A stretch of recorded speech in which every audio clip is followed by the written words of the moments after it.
Mon enfant ne veut pas d'aide pour les devoirs, comment l'aider sans le braquer? C'est à cette question que nous allons répondre aujourd'hui parce qu'il existe de nombreux cas dans lesquels un enfant ne veut pas d'aide. Que ce soit parce qu'il est en pleine crise d'adolescence, parce qu'il va vraiment mal, ou tout simplement parce qu'il pense sincèrement qu'il va pouvoir gérer la situation.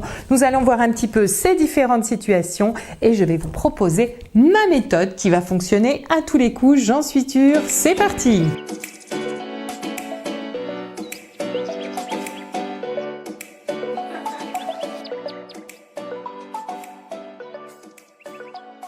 Bonjour, je m'appelle Karine Garnier, je suis la fondatrice de Cap Réussir, la communauté de tous ceux qui veulent aider les enfants à apprendre, progresser et réussir.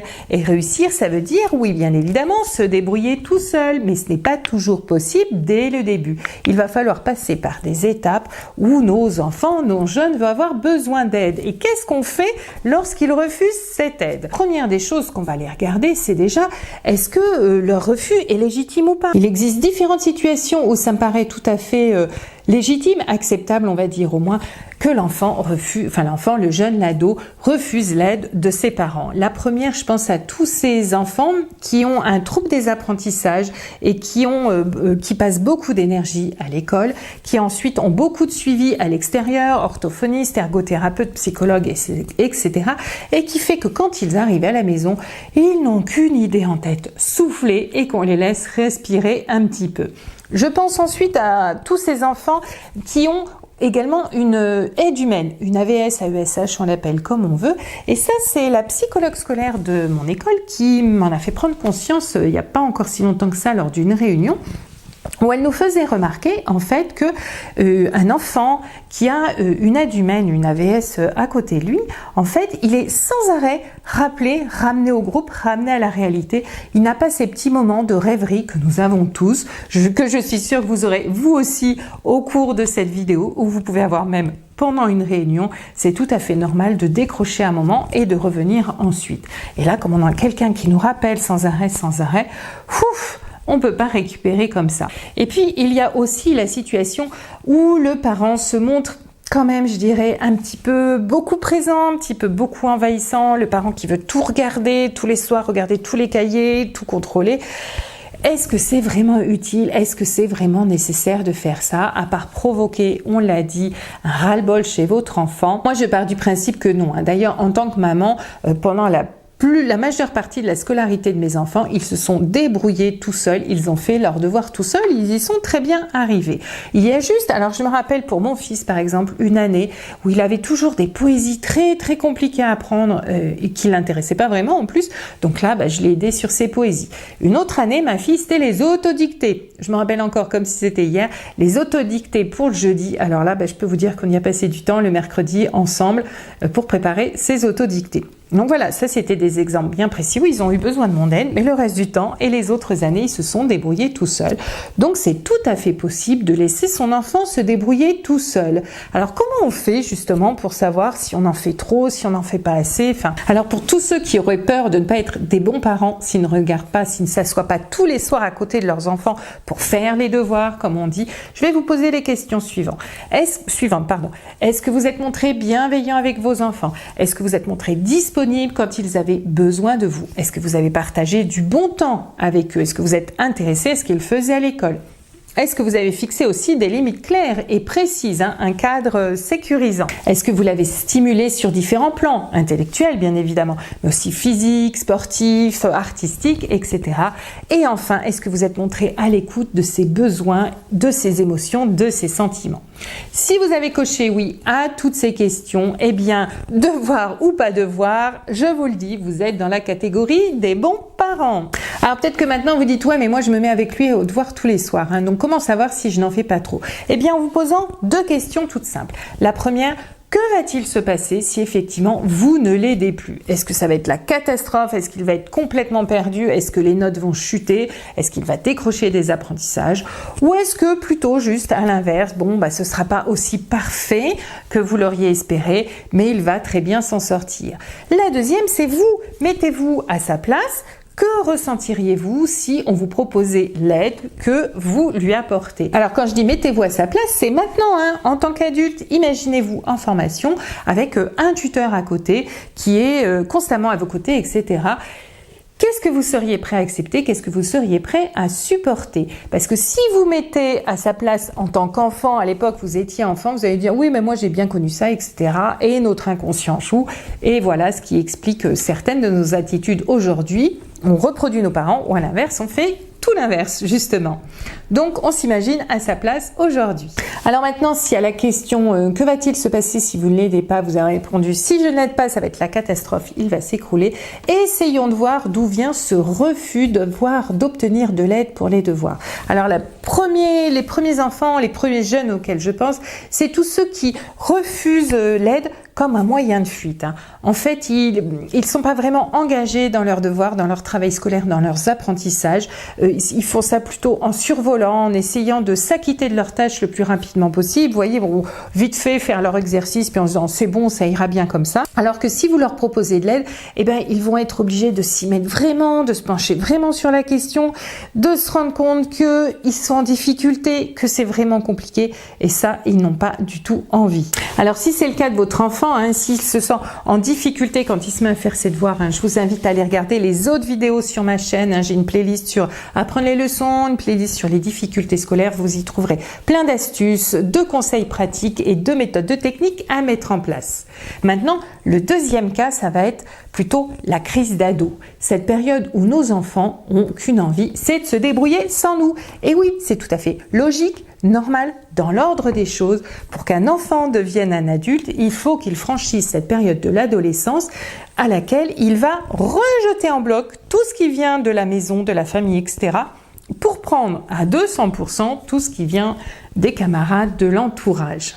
Alors pour ces deux cas, les jeunes en difficulté et nos ados en pleine crise, je vais vous proposer une méthode qui va, je pense, vraiment vous aider et apaiser les soirées à la maison. Il nous restera ensuite un troisième cas à voir, le cas des enfants qui ont vraiment des difficultés plus psychologiques. Nous verrons ça juste après. Alors, quelle est cette méthode dont je parle? Eh bien, je vais vous proposer de vous transformer en recruteur. Et oui, en recruteur, imaginez de l'entreprise à côté de chez vous. Vous embauchez quelqu'un pour un nouveau poste. Comment ça va se passer? Déjà, il va y avoir une première période où on va le former, lui apprendre les outils, les machines ou les clients, lui parler des clients de la société, etc. Donc, une période d'apprentissage. Ça va être une autre première période qu'on va proposer à notre enfant, à notre jeune. Alors, on va prendre le cas, par exemple, d'un enfant qui rentre en seconde, au lycée, et qui dit « Ça y est, je suis grand, je me débrouille, je gère tout seul. » Donc là, vous allez pouvoir lui dire « Oui, effectivement, tu peux être fier de toi, tu es arrivé jusqu'au lycée. » Voilà, toujours mettre en avant le positif. Tu peux être fier de toi. Tu viens d'intégrer un nouvel établissement, mais tu sais, il y a du changement, ce n'est pas pareil qu'au collège. Je pense que tu en es conscient, mais qu'as-tu prévu de mettre en place pour bien intégrer ces nouveaux changements, pour prendre connaissance de ces changements et de ce qui est attendu de toi? Donc voilà pour cette première étape, ça va être qu'il vous amène de le rendre acteur, de lui dire ok, tu veux te débrouiller, pas de souci, mais comment vas-tu t'y prendre, sur quoi vas-tu t'appuyer pour intégrer tous ces changements?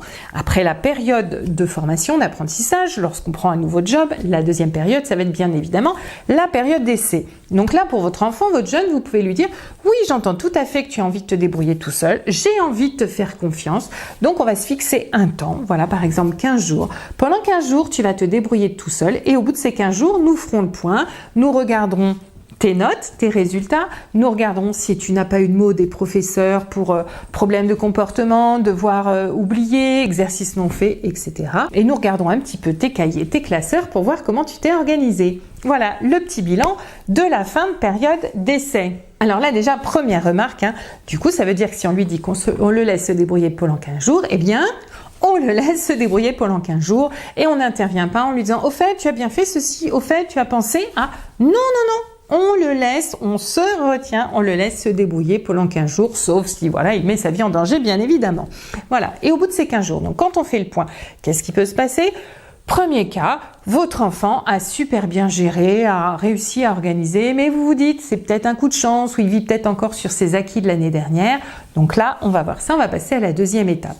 Deuxième cas, votre enfant est complètement perdu, il s'est noyé, enfin voilà, et là vous pouvez lui dire le plus gentiment possible, tu as voulu essayer, c'est super, tu avais envie d'y arriver tout seul, tu avais envie d'être autonome, c'est vraiment quelque chose de super, mais je pense que tu n'es pas encore tout à fait prêt, je te propose qu'on retravaille ensemble. Troisième cas, on va être un petit peu entre les deux, c'est-à-dire que globalement ça va, mais il y a certains petits points à arranger. Donc là, au moment du bilan, vous pouvez tout simplement lui dire « Waouh, super, tu as réussi à mettre tout ça en place, à organiser tout ça, c'est génial, mais peut-être que tu pourrais juste essayer ça ou faire ceci ou faire cela. » Vous voyez, lui donner des petites pistes.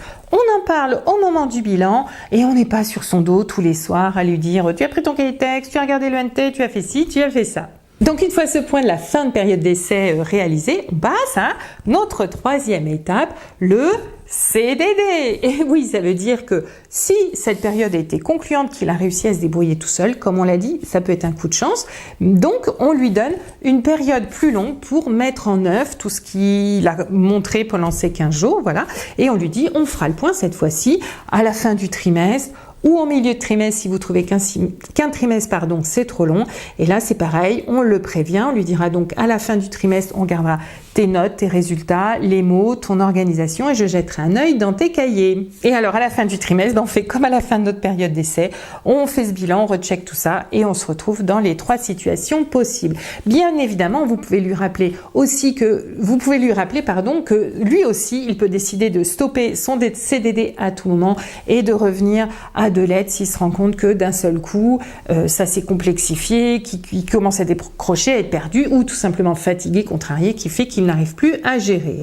On propose comme ça des jalonnements, mais ce n'est en aucun cas du figé, du « Ah non, on a dit qu'on va y aller à la fin de trimestre et maintenant tu débrouilles tout seul jusque-là. » D'accord? C'est des points de repère pour lui montrer qu'on croit en son autonomie, on a envie qu'elle se développe, mais qu'on va y aller progressivement. Donc là, s'il fonctionne tout le trimestre comme ça, eh ben vous pourrez vraiment être rassuré, dormir tranquille sur vos 2 oreilles, c'est qu'il n'a effectivement plus besoin de votre aide pour ses devoirs, même si ça peut paraître à certains moments assez frustrant. On a envie de continuer à s'occuper d'eux, on a envie de les aider au maximum, mais voilà, ils grandissent, ils s'en sortent tout seuls et il faut voir ça comme quelque chose de très positif. Alors nous allons voir maintenant ce dernier cas, le cas des enfants qui ne vont pas très bien, qui sont un petit peu en difficulté psychologique, voire souffrance psychologique. Ça peut être à cause d'un événement familial, comme un déménagement, une séparation des parents, l'arrivée d'un petit frère ou d'une petite sœur, un décès dans la famille. Donc vous voyez, ça peut être à la fois des événements compliqués et des événements heureux, mais que eux pourront avoir vécu de manière moins positive. Ça peut être aussi quelque chose, un incident vraiment anecdotique que nous on n'a même pas remarqué et qui a vraiment perturbé notre enfance sur le plan psychologique. Et puis, je pense aussi à tous ces enfants qui vivent des choses compliquées à l'école, avec des problèmes avec les enseignants qui ont pu être humiliés ou se sentir humiliés, même si l'enseignant n'était pas dans cet objectif-là, mais être humilié, être maltraité, être harcelé par les camarades, par les enseignants, ce qui peut aboutir à une dépression, voire même, ou à une phobie scolaire. Alors là, bien évidemment que cette méthode que je viens de vous décrire, vous allez la garder bien au chaud pour dans quelques temps.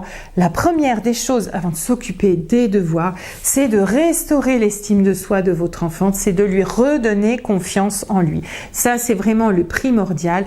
Et là, donc, on va mettre en avant tout ce qui fonctionne, tout ce qui va bien. On va passer beaucoup de temps à le rassurer, à le câliner s'il en a envie, s'il est prêt, à le remettre en forme, si je peux dire. Après, seulement, quand il aura repris un peu du poil de la bête, comme on dit, eh bien là, c'est un petit peu comme un petit oiseau, vous voyez, qu'on recueille. Avant d'essayer de le faire voler à nouveau, on va le cajoler, le restaurer, le remettre sur pied. Et après, seulement, vous pourrez lui proposer cette méthode qu'on va appeler la méthode du recruteur pour lui permettre de reprendre pied dans les apprentissages, dans ses devoirs et d'y aller progressivement. Donc voilà ce que j'avais à vous dire sur la question « Mon enfant ne veut pas d'aide, comment l'aider sans le braquer ?» Eh bien, comme toujours, je vais vous dire, on commence par analyser la situation. Dans quel cas se trouve-t-il? Est-ce que j'en fais trop, pas assez? Est-ce qu'il a vraiment besoin de mon aide? Ensuite, on met en place cette méthode du recruteur en 4 points avec la période d'apprentissage, de formation, la période d'essai, le CDD et le CDI. Et puis, si vous voulez encore plus de conseils, de clés pour aider votre enfant à apprendre, progresser et réussir, je vous invite à télécharger mon guide gratuit des 12 meilleures clés pour aider son enfant à apprendre, progresser et réussir. J'y parle comme ici d'autonomie, mais aussi de concentration, de mémorisation, de motivation, etc. Le lien se trouve juste en dessous dans la barre de description. Quant à nous, on se retrouve la semaine prochaine. À très bientôt. Bye!